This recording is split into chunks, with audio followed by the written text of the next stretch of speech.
சரி, நாய்கடி கடிச்சா சாதாரண கடி மாதிரி போயிடும், மருந்து இருக்கு, மருந்து போட்டால் அது சரியாயிரும்னு பார்த்தா அது வந்து முத்தி போகும்போது உயிரே போயிடுது. அப்போ உயிர் போகும்போது நமக்கு மனுஷங்களா நாயான்னு பார்க்கும்போது மனுஷங்க தான். ஏன்னா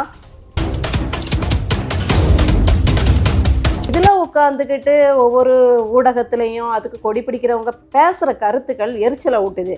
நீங்கள் சொல்ல வந்த கருத்துக்கள் அழகாக சொல்லலாம். நீங்கள் வந்து நாய்களுக்கு ஆதரவு கொடுக்குறீங்கன்னா ஓகே, கரெக்ட் தான். ஏன்னா நாம் தமிழர் கட்சியே அனைத்து உயிர்களுக்குமாக பேசுகிற கட்சி தான். அப்படி பார்க்கும்போது நாய்களை நீங்கள் போற்றுங்க, அதை பாராட்டுங்க. அது இப்போ வெறி பிடிச்சு மனுஷனே கடிக்குது இல்லை? அப்போ அதுக்கு தீர்வை சொல்லணுமே ஒழிய நாய் ஏன் பிள்ளை மாதிரிங்க, அந்த 4 கால் ஜீவனெல்லாம் நீங்கள் குறை சொல்லாதீங்க. ஏன்னா அங்கே எதிரில் உட்காந்துக்கிட்டு ஒரு ஆள் அழுதுகிட்டு இருக்காரு, நாய்கிட்ட தன் பிள்ளையை பறி விடுச்சுட்டு. இந்த இத்தனை மாதத்துக்கு ஒரு தடவை அது போட்டால் 3 ஊசியோ 4 ஊசியோ போடணும்னு நினைக்கிறேன். அந்த சமகால அளவில் போடுறோம். அது சேவையாக செய்யுங்க, இறங்கி வாங்க, ஃப்ளாட்டை விட்டு இறங்கி வாங்க. நீங்கள் வந்து இருக்கிறது உயர் ரக வாகனங்களில் போயிட்டு வந்துடுறீங்க, தெருவில் நடக்கிறவங்களுக்கு அப்போ கிராமத்தையே அழிச்சிருவோமா? அப்படி பார்த்தா மோடி ஐயா அவர்களுக்கு எதிராக அந்த பீட்டா நிறுவனம் குரல் கொடுக்குமா? ஏன்னா மாட்டிறைச்சி எக்ஸ்போர்ட்டே ஒன்றிய அரசு பண்ணுது, அதை வேற அவர் பெருமையாக சொல்கிறாருன்னு நிறைய இடங்கள்ல அண்ணன் சீமான் அவர்கள் நக்கல் அடிச்சிருப்பாங்க. உண்மையும் அதுதான். எத்தனையோ கோடி கணக்கில் நம்முடைய அந்நிய செலவாணியை அது ஈட்டு தர அளவுக்கு அது ஏற்றுமதி ஆகுது. அந்த நாய்களோட அந்த பெண்கள் அது எந்த ஆண்கள் கூட விளையாடுறது இல்லை. நல்லா புரிஞ்சுக்கோ, இந்த டாகோட எந்த ஆண்மகனாவது விளையாடுறானா? எல்லாம் இல்ல. உங்க உதயநிதி ஸ்டாலின் அவர்கள் விளையாடுறதா போட்டோ புகைப்படமா போட்டிருக்காரு. அது ஒண்ணுதான்டா. ஆகினால இது மொத்தத்தில் சுப்ரீம் கோர்ட் தீர்ப்பில் தயவு செய்து அடுத்து நான் கூட ஒரு அப்பீல் போகலான்னு இருக்கேன். இந்த நாய்களையே தடை பண்ணணும், இந்தியாவில் நாய்களை தடை பண்ணணும்.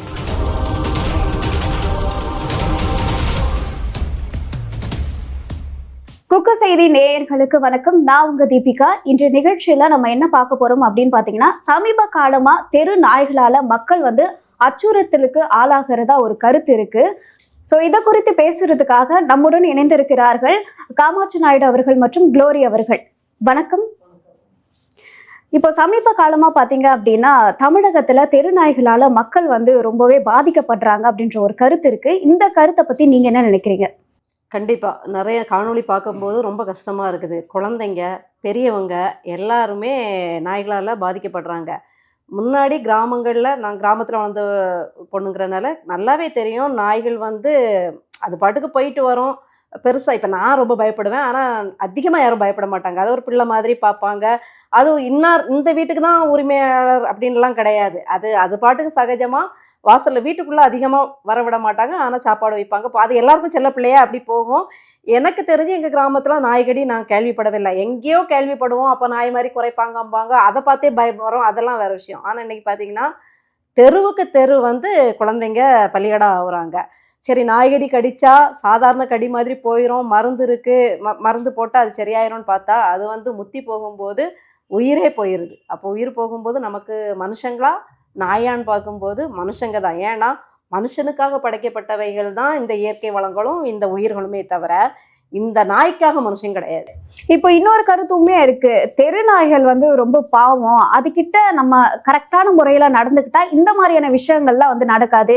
ஏன்னா நிறைய பேர் என்ன பண்றாங்கன்னா, தெரு நாய் மேல வந்து கல்லை விட்டு எரியுறது, ஸோ அதுகிட்ட போய் வந்து இந்த கோமாளித்தனங்கள்லாம் பண்றது, இதனாலதான் அது வந்து இந்த மாதிரி பண்ணுது அப்படின்ற ஒரு கருத்துமே. அதுவும் மறக்க முடியாது. கிராமங்கள்லேயே பார்த்தீங்கன்னா பசங்க, ஆம்பளை பசங்க நாயை பார்த்தாலே கல் எடுத்து எறிவாங்க. அதுவும் 2 நாய் சேர்ந்து போச்சுன்னா அவங்களுக்கு ரொம்ப குஷியாயிரும், விரட்டிகிட்டே இருப்பாங்க. எப்படி மனிதர்களுக்கு ஸ்ட்ரெஸ்ஸுங்கிற ஒரு இது இருக்கோ, நான் ஏற்கனவே காணொலியில் சொன்ன மாதிரி அனைத்து உயிர்களுக்கும் ஏதாவது ஒரு விதத்தில் தான் பாதிக்கப்படும் போது ஸ்ட்ரெஸ் ஆகும். நம்மளே வாய் விட்டு, நமக்கு 1008 கவுன்சிலர்ஸ் இருக்காங்க, மாத்திரை மருந்து இருக்குது, நாம் நம்முடைய துக்கங்களை சொல்கிறதுக்கு ஒரு நண்பர்களாக இருக்குது, இல்லை சுவர்லையாவது உட்காந்து என்ன செஞ்சிருவோம், பொறுமை தள்ளிடுவோம்னு வைங்க. நாய்களுக்கு அந்த எக்ஸ்ப்ரெஷன் தெரியாதப்ப அதுக்கு தெரிஞ்ச எக்ஸ்ப்ரெஷன் என்னென்னா கடி தான். அப்போது அந்த நாய்க்கு அந்த அழுத்தத்தை கொடுக்கறது தப்பு தான் கண்டிப்பாக. இது நாயை வந்து மொட்டை மாடியிலேருந்து கீழே போட்டதுக்காக அரெஸ்ட் ஆனவங்க, அந்த காணொலி எடுத்து போட்டதுக்கு அரெஸ்ட் ஆனதெல்லாம் இருக்குது. அது உண்மையிலே தப்பு. அதுவும் சக உயிர் தான். இன்னும் சொல்ல போனால் நாய் நன்றி உள்ள விலங்குன்னு சொல்லுவாங்க. ஒரு திருடன் வந்தால் கூட அது நம்மளை காப்பாற்றும் அப்படிங்கிற மாதிரி. அதனால் மனுஷனை கூட நாயை வச்சு திட்டாதீங்கடா, உங்களோட அது பெட்டர்னு சொல்கிற அளவுக்கு நாய் வந்து ஒரு அருமையான விலங்கு எத்தனையோ விதங்களில்.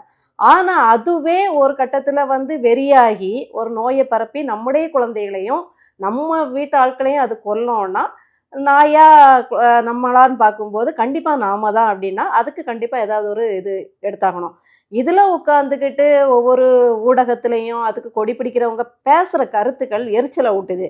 நீங்க சொல்ல வந்த கருத்துக்கள் அழகா சொல்லலாம். நீங்க வந்து நாய்களுக்கு ஆதரவு கொடுக்குறீங்கன்னா ஓகே, கரெக்ட் தான். ஏன்னா நாம் தமிழர் கட்சியே அனைத்து உயிரிழக்கமா பேசுற கட்சி தான். அப்படி பார்க்கும்போது நாய்களை நீங்க போற்றுங்க, அதை பாராட்டுங்க. அது இப்ப வெறி பிடிச்சு மனுஷனே கடிக்குதுல்ல, அப்ப அதுக்கு தீர்வை சொல்லணுமே ஒழிய நாய் ஏன் பிள்ளை மாதிரிங்க, அந்த 4 கால் ஜீவனெல்லாம் நீங்க குறை சொல்லாதீங்கன்னா, அங்க எதிரில் உட்காந்துக்கிட்டு ஒரு ஆள் அழுதுட்டு இருக்காரு நாய்கிட்ட தன் பிள்ளையை பறி கொடுத்துட்டு.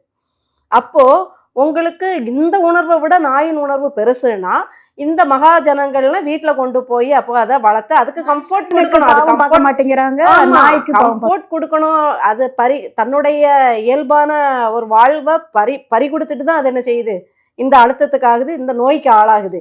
அப்படின்னா நீங்க அந்த கம்ஃபர்ட் சோனை கொடுங்க. நீங்க ஃப்ளாட்ல உட்காந்துக்கிட்டு நல்ல அழகு பொம்மை நாய்களா வளர்த்துக்கிட்டு உட்காந்து கொடி பிடிக்கிறதுக்கு எதுக்கு வாரீங்க?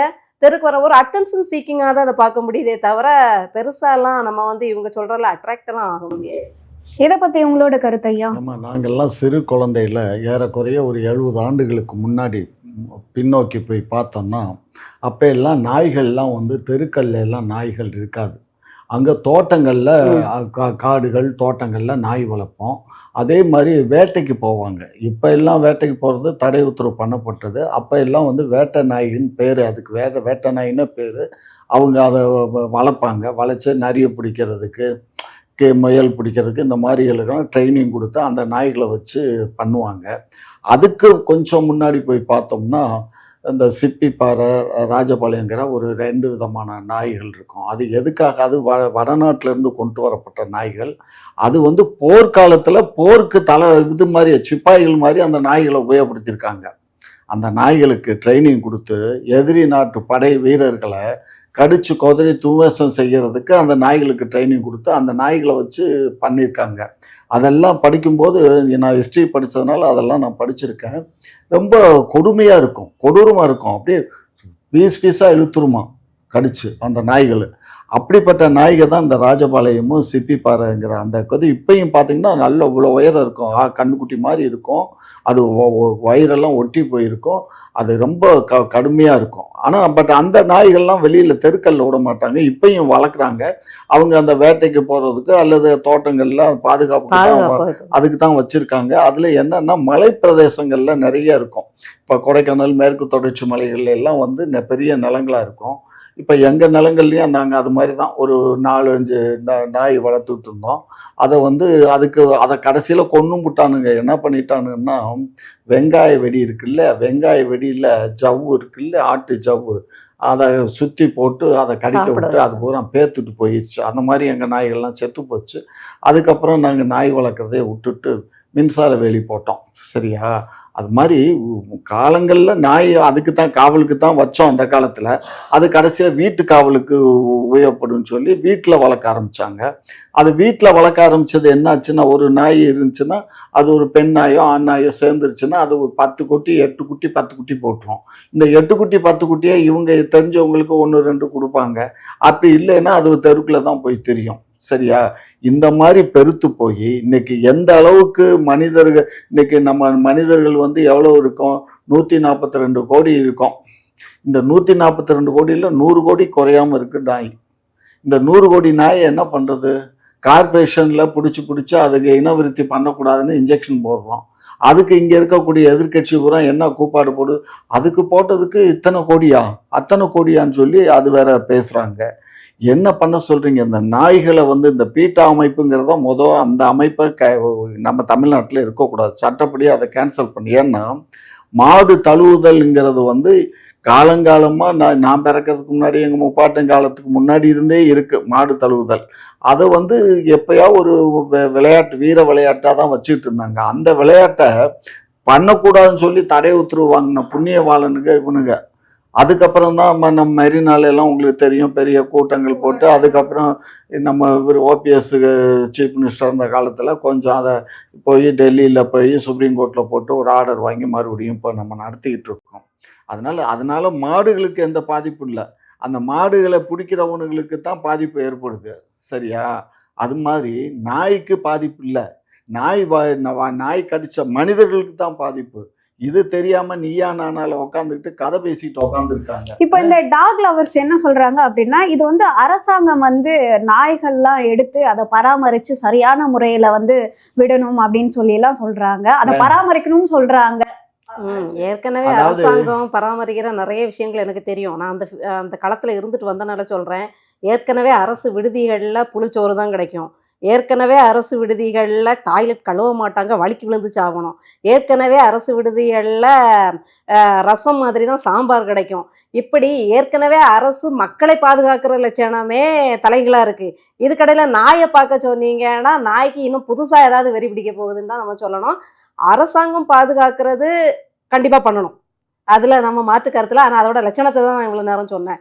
அதே நேரத்தில் ஒரு அரசாங்கம் சில முடிவுகளை எடுக்கும்போது கொஞ்சம் அதுக்கு நம்ம கோஆப்ரேட் பண்ணணும். இல்லை உங்களுக்கு அந்த நாய் மேலே அவ்வளவு ஆசை, அவ்வளவு உயிர்நேயம் கொண்டவங்கன்னா, நல்ல உள்ளங்கள் எவ்வளோ ஃபண்ட் ரைஸ் பண்ணுறீங்க, எதுக்கெல்லாமோ பண்ணுறீங்க, இதுக்கு ஒரு ஃபண்ட் ரைஸ் பண்ணி தடுப்பூசியை போடுங்க.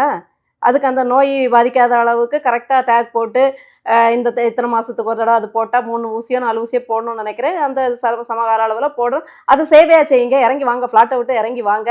நீங்கள் வந்து இருக்கிறது உயர் ரக வாகனங்களில் போயிட்டு வந்துடுறீங்க. தெருவில் நடக்கிறவங்களுக்கு அப்போ கிராமத்தையே அழிச்சிருவோமா?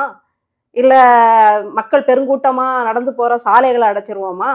அதில் எவ்வளோ கஷ்டம். ஒரு நாய்கிட்ட வந்து நம்மளை பாதுகாக்கிறதுங்கிறது ஒரு பெரிய கஷ்டமான விஷயமா இருக்குது. அதனால் அதுக்காக இப்போ பீட்டா அமைப்பை கூட சொன்னாங்க, ஏறு தழுவுதலெல்லாம் நிப்பாட்டிச்சு அப்படின்ட்டு. அப்படி பார்த்தா மோடி ஐயா அவர்களுக்கு எதிராக அந்த பீட்டா நிறுவனம் குரல் கொடுக்குமா? ஏன்னா மாட்டிறைச்சி எக்ஸ்போர்ட்டே ஒன்றிய அரசு பண்ணுது. அதை வேற அவர் பெருமையாக சொல்கிறாருன்னு நிறைய இடங்கள்ல அண்ணன் சீமான் அவர்கள் நக்கல் அடிச்சிருப்பாங்க. உண்மையும் அதுதான். எத்தனையோ கோடி கணக்கில் நம்முடைய அந்நிய செலவாணியை அது ஈட்டு தர அளவுக்கு அது ஏற்றுமதி ஆகுது. அப்போது அதில் இறக்கப்படுறது இவங்க நேசிக்கிற மாடுகள் தானே. ஏன் வந்து மோடி ஐயாவை போய் இவங்க முற்றுகையிட்டு அதை கேட்கல? ஏன் அதை இவங்களால தடுத்து இல்லை, நிறுத்த ஒரு முடியல? நிமிஷம் மன்னிக்கணும். அதில் மோடி ஐயாவுடைய பாரதிய ஜனதா கட்சியை சேர்ந்த 10 ஆமா, நபர்கள் தான் இந்த எக்ஸ்போர்ட் பிஸ்னஸ் பண்ணிட்டு இருக்காங்க. பண்ணிட்டு வெளிநாட்டுல பீஃப் ஸ்பெஷல் கடை எல்லாம் வச்சிருக்காங்க, ஹோட்டல்ஸ் வச்சிருக்காங்க. அப்போ இந்த பாசாங்குத்தனம் தான் இவங்க. அடுத்து இன்னும் நான் எகத்தாளமா கேட்கலாம். அப்போ வீட்டுல பல்லியை கொல்ல மாட்டீங்களா? கரப்பாம்பூச்சியை கொல்ல மாட்டீங்களா? ஏன் ஓனானை கொல்ல மாட்டீங்களா? ஓனானை வளர்க்குறவங்களும் உண்டு. கேட்டா நாய் வந்து நன்றி உள்ளது. இப்ப யாராவது வந்து நம்ம வீட்டுக்கு வராங்க அப்படின்னா, ஒரு திருடன் வரானா உடனே வந்து அவங்க கிட்ட இருந்து நம்மள வந்து பாதுகாக்கிற அது அளவுக்கு அதுக்கு இருக்கு. புரிஞ்சுக்கிட்டனாலதான் தீர்வை இப்படி சொல்றோம். அது நமக்கும் புரியுது. நாய் நன்றி உள்ளது. நாயை வந்து மனுஷங்களோட நிறைய விஷயங்கள்ல சிறப்பானதுங்கிறது புரிஞ்சுக்கிட்டனாலதான் என்ன சொல்றோம், தீர்வு கரெக்டாக சரியாக எடுங்க. அப்போ நீங்கள் வந்து இந்த லெவலுக்கு வாங்க. அதுக்கு ஒரு தடுப்பூசியை போடுறதோ, இல்லை அதுக்கு ஒரு பெரிய அதுக்கேற்ற மாதிரி கம்ஃபர்ட் நிலத்தை விலைக்கு வாங்குங்க. எல்லாருமா சேர்ந்து வாங்கி அதை வாழ விடுங்க. அது இயற்கையோட ஒன்றி வாழட்டும். நீங்கள் பராமரிங்க. அந்த வேலையை நீங்கள் செய்வீங்களா? அந்த சேவையை செய்கிறதுக்கு நீங்கள் ரெடியாக இருக்கீங்களா? இவங்க எதையுமே செய்ய மாட்டாங்க. ஆனால் வந்து கொடி பிடிச்சிட்டு மட்டும் வந்துடுவாங்க. அதுதான் நம்ம எதிர்க்கிறோம். இப்ப தமிழக அரசு பராமரிக்கணும்னு சொல்றாங்க இந்த டாக் லவர்ஸ்லாம். இதை பத்தி நாய்கள் வந்து அதை நாயாக தான் பார்க்கணும். நாயை பிள்ளையாக பார்க்குறாங்க. பிள்ளையாக பார்க்குறது மட்டும் இல்லை, ஒரு ஆட்டுக்குட்டி மாதிரி இருக்குது, ஒரு பெரிய அளவில் கண்ணுக்குட்டி மாதிரி இருக்குது. அந்த நாயை பிடிச்சிட்டு கொஞ்சுறாங்க, முத்தம் கொடுக்குறாங்க. அது நக்குது, உடம்பு பூரா நக்குது. பொதுவாகவே அதனுடைய அந்த எச்சில் பட்டாலே விஷம்னு சொல்கிறாங்க. அதில் ஏதோ ஒரு ரேபிஸ்னால் ஏதோ ஒரு விதமான நோய், ரேபிஸ்ன்னு ஒரு நோய் வருதுங்கிறாங்க. ஆனால் இன்றைக்கி பார்த்தீங்கன்னா ஊடகத்தில் பார்த்தோம்னா பார்க்கவே அருவருப்பாக இருக்குது. அந்த நாய்களோட அந்த பெண்கள், அதை எந்த ஆண்கள் கூட விளையாடுறது இல்லை. நல்லா புரிஞ்சுக்கோ, இந்த டாகோட எந்த ஆண்மகனாவது விளையாடுறானா? எல்லாம் உதயநிதி ஸ்டாலின் அவர்கள் விளையாடுறதா போட்டோ புகைப்படமா போட்டிருக்காரு. அது ஒண்ணுதான்டா. நான் என்ன சொல்றேன், ஒரு கோடியில ஒன்னா இருக்கும்டா. இப்ப இங்க வந்து எல்லாமே பெண்கள் தான். அதுலயும் இந்த நடிகைகள் இருக்காங்க பாருங்க, சினிமா நடிகைகள். அடாடாடா, அதுலயும் இங்க ஒரு அக்கா இருக்குது. யாரு? ஆமா, திரிஷா. அந்த அக்கா பாத்தீங்கன்னா அடாடாடாடா, அந்த நாய் மேல அவங்களுக்கு நாய் மாதிரி வாழ ஆட்டுறவங்க தான் பிடிக்கும். ஓ, அப்படி சொல்றீங்களோ? சரி. ஆகையினால நாய்கள் வேணுமானா 100க்கு 100 நாய்கள் வேண்டியதில்லை. நாகரிகம் இல்லாத காலத்துல திருடர்கள் பயம் அது இது முன்னே எல்லாம் வீடுகளில் மதுரையில் எல்லாம் வந்து கொண்டின்னு ஒன்று போடுவாங்க. வெளி கதவை உடைச்சிட்டு உள்ளே வந்துருவாங்கிறதுக்காக கிராஸில் இந்த ம். நல்ல பட்டா இரும்பு இரும்பு ராடு பட்டா மாதிரி போடுவோம். போட்டு இந்த பக்கம் போட்டு வச்சுருவாங்க. போட்டு கதவை பூட்டினா கூட இப்படி போட்டு வைப்பாங்க. பின்னாடி பக்கம் போடுவாங்க, முன்னாடி பக்கம் போடுவாங்க, ஜன்னலில் போடுவாங்க. இப்படியெல்லாம் இருந்த காலம் உண்டு நாங்கள்லாம் சிறு குழந்தையா இருக்கும்போது. இப்போ அப்படி இல்லை. இன்றைக்கி நமக்கு பாதுகாப்பு ஜோன். பெண்கள் இன்றைக்கி மத்தியானம் ஒரு மணிக்கு போகலாம், ராத்திரி 1 மணிக்கு கூட பெண்கள் போகலாம். இப்போ நீங்கள் போகிறீங்கல்ல, ஒரு 12 மணி 11 மணிக்கு வீடு போய் சேர்றீங்கல்ல, இல்ல பயத்தோட தான் போறோம் ஐயா. பயத்தோட போகிறோங்கிறது வேறடா கண்ணு. ஆனாலும் போகிறோம் இல்லை, அதை பாருங்க. ஆகையினால இன்றைக்கு வந்து நாகரிகம் வளர்ந்துருச்சு. பெண்கள் ஒரு தற்காப்பு கலையை கற்றுக்கிட்டு ஒரு ஆண் வந்து இடையூறு பண்ணான்னா அவனை எடுத்து அடிக்கிற அளவுக்கு பெண்கள் இன்னைக்கு வளர்ந்துட்டாங்க. அட்லீஸ்ட் அவனை அடிக்க முடியலனாலும் வாய் இருக்குது நாய் மாதிரியாவது கடிச்சு கொதறிடுவாங்க. புரியுதா? அதனால இன்னைக்கு எந்த பெண்கள்கிட்டையும் எந்த ஆண்களும் வாயாட முடியாது. ரொம்ப ஒரு 4 பேர் 5 பேர் சேர்ந்து ஒரு பெண்ணை பலாத்காரம் பண்ணும்போது தான் போராளே தவிர மற்றபடி எல்லாம் ஒன்றும் பண்ண இயலாது. அப்படிப்பட்ட இந்த காலத்தில் இந்த நாய்கள் வளர்க்குறது அவசியமே இல்லை. ஆகையினால இது மொத்தத்தில் சுப்ரீம் கோர்ட் தீர்ப்பில் தயவுசெய்து அடுத்து நான் கூட ஒரு அப்பீல் போகலான்ட்டு இருக்கேன். இந்த நாய்களையே தடை பண்ணணும். இந்தியாவில் நாய்களை தடை பண்ணணும். நம்ம எல்லாத்தையும் சைனாவுக்கு ஏற்றுமதி பண்ணிடலாம். அப்படி அதில் இல்ல நம்ம ஐயா சொல்ற மாதிரி நம்ம முழுசா அப்படி சொல்ல முடியாது. இப்ப அண்ணன் சீமான் வழியிலையும் சுற்றுச்சூழலியல் அவர் வீட்லயே ஆராய்ச்சியின்படியும் இருக்கு. அவர் வீட்லயே ஆமா வச்சிருக்காரு. ஆராய்ச்சிப்படியும் திறந்தண்டி கண்ணுக்குட்டி மாதிரி தெரியுது. எல்லாருமே ஊசி போட்டிருப்பாங்க. அந்த தைரியத்துல தான் பேசுறதுன்னு வைங்களேன். நம்ம பேசுறது இந்த பராமரிக்கப்படாத நாய்களை பத்தி தான் நம்ம பேசுறோம்.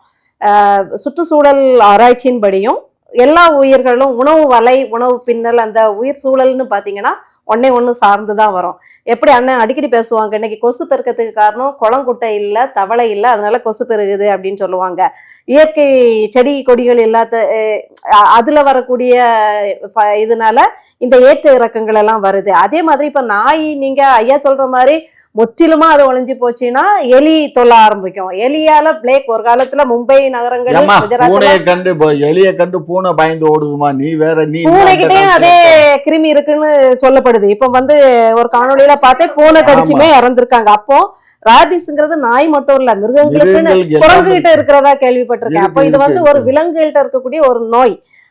அதான் சொல்றது என்னன்னா, உலகமே கலிகாலம் ஆயிடுச்சு, எல்லாமே ஒரு அழுத்தத்துக்குள்ள போயிடுச்சு. அழுத்தங்கள் அதிகரிக்கும் போது உள்ள இருக்கக்கூடிய கிருமிகள் எல்லாம் என்ன செய்யுதுன்னா ஆக்ரோஷம் ஆகுது, அது மனுஷங்களை கடிக்குது. அதுக்கு எப்படி என்ன செய்யணும்னு தெரியாம அதனால முழுசுமாலாம் ஒழிக்க முடியாது. ஏன்னா இன்னைக்கு புழுவை கூட வீட்டுல செல்ல பிள்ளையா வளர்க்குற ஆட்கள் இருக்காங்க. அப்போ நம்ம எல்லா உயிர்களையும் நேசிக்கணும். அப்படிங்கும்போது அவங்கவுங்க உணர்வுகளுக்கு நம்ம மதிப்பளிச்சு தான் ஆகணும். ஐயா சொல்ற மாதிரி அழிச்சு ஒழிச்சு ஜப்பானுக்கு ஏற்றுமதி எல்லாம் பண்ண முடியாது. முறையான ஒரு பராமரிப்பு. அட்லீஸ்ட் எல்லா எளிய மக்களாலும் அதுக்கு தடுப்பூசி எல்லாம் போட முடியாது. அவங்க வேணா மிச்ச மீதி சோறை போடுவாங்க, நல்ல சோறையை கூட போடுவாங்க. ஆனா ஊசி போடுற அளவுக்கு, ஏன்னா நாய் ஊசி விலைகள்லாம் நமக்கு தெரியும். அப்போ முடிஞ்சவங்க அதை செய்ய முடிஞ்சவங்க முறையா தத்தெடுத்து அதை பராமரிங்க அப்படின்னா ஒத்துக்கிறோம். இப்போ அவ்வளவுதான். முன்னே இல்லாண்டா அனிமல் ஹஸ்பண்ட்ரின்னு ஒரு டிபார்ட்மெண்ட் அரசு நடத்தும். கார்பரேஷனில் ஒவ்வொரு கார்பரேஷன்லையும் ஒவ்வொரு அலுவலகம் இருக்கும். லைசன்ஸ் ம் கொடுப்பாங்க. இந்த வீட்டில் நம்ம நாய் வளர்த்தா கூட அந்த நாயை எடுத்து கொண்டுட்டு போய் செக் பண்ணுவாங்க. ம் இதுக்கு இது வெறி கடிச்சா வெறி இருக்கா, அது இருக்கா, இது இருக்கான்னு எல்லாம் செக் பண்ணி அதுக்கு ஒரு இது கொடுப்பாங்க, லைசன்ஸ் கொடுப்பாங்க. அதை கழுத்தில் ஒரு வாரம் மாட்டி அந்த லைசன்ஸு இந்த இவ்வளோ தண்டி முக்கோண சைஸில் ஒரு தகடில் இருக்கும். அதை தொங்க விட்ருவாங்க. இந்த தேதிக்கு ரினியூவல் பண்ணணும், இந்த தேதியில் லைசன்ஸ் கொடுத்தோன்னு சொல்லி ஆர்சி புக்கு மாதிரி அதுக்கு ஒரு லைசன்ஸு. இப்போ யாருமே லைசன்ஸு போட்ட நாயை காணோம். ரோட்டில் திரியிற நாய் கழுத்தில் வாரும் கிடையாது, லைசன்ஸும் கிடையாது. வீட்டில் இருக்க நாய்க்கு யாரும் இல்லை. இப்போ கார்பரேஷன் கூட ஒரு புதுசாக ஒரு சட்டம் போட்டாங்க. ஆமா, வீட்டில் வளர்க்குற நாய்களுக்கு லைசன்ஸ் நீங்கள் வாங்கணும். கண்டிப்பாக நாயை காட்டி அதுக்கு லைசன்ஸ் வாங்கணும். வித்தவுட் பெர்மிஷன் நாய் வளர்க்கக்கூடாதுன்னு. 2வது, இங்கே நாய் பெருத்து போகிறதுக்கு இன்னொரு காரணம் என்னென்னா, சைனாலேயோ தாய்லாந்துலேயோ மற்ற நாடுகள்ல எல்லாம் பார்த்திங்கன்னா ஆசியாலேயே நாய்களை உணவாக சமைக்க ஆரம்பிச்சிட்டாங்க. அவங்க நாய்க்கறி சாப்பிட ஆரம்பிச்சிட்டாங்க.